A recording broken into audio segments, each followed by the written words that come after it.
Looking for a movie to watch? Then might I suggest My Best Friend's Exorcism 2022. My Best Friend's Exorcism is without a doubt the most charming movie of 2022.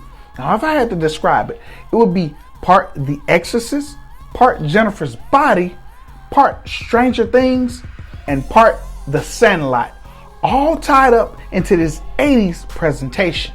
Now, this movie tells the story of friends who do drugs and play occult games, ending with one of them getting possessed by a demon. So one girl must stop the devilish schemes of the demon while trying to save her group of friends from suffering social and physical destruction. Now, to be honest, I love this premise because it's so 80s.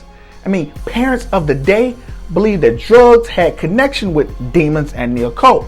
Also, we know how connected the Ouija board is with the occult. So by implementing a bygone concept and setting it in the 80s, you have by far the most authentic 80s movie made within the modern era. I must say, I love this movie. I also recommend it, and I believe it has the potential and the sort of likability factor to become a cult classic because it has this sort of Fright Night sort of feel to it. And the cherry on top, there are actually no boring characters. And if I were born yesterday and I could group all movies in one era, that version of me would probably list this movie in the 80s stat of movies. That just goes to show you how authentic this movie is in capturing this era. And being an 80s kid, I must say, this movie took me back. This movie throws everything, including the kitchen sink at you. It immerses you within the 80s vibe and takes a bygone era and shines a light on it.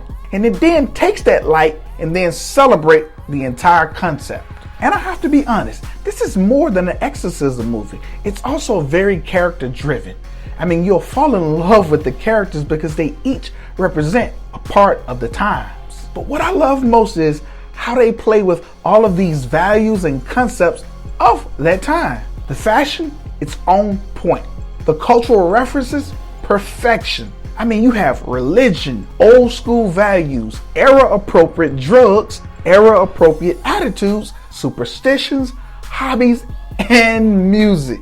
I have to admit, I watch end credits to movies simply because superhero movies train me for that. But in this movie, I stayed with the end credits because this does these classic written post-credit scenes where they give each character a fitting end. And to top it off, I was caught up in the moment of Culture Club's Karma Chameleon. And if I haven't already said it, they nailed this movie. Also, if you would like to support our channel, then please donate to our PayPal. You can find it in the link in the pinned comments. And remember, just even $1 can go a long way in helping us keep the lights on. And until next time, when CEDtalks horror.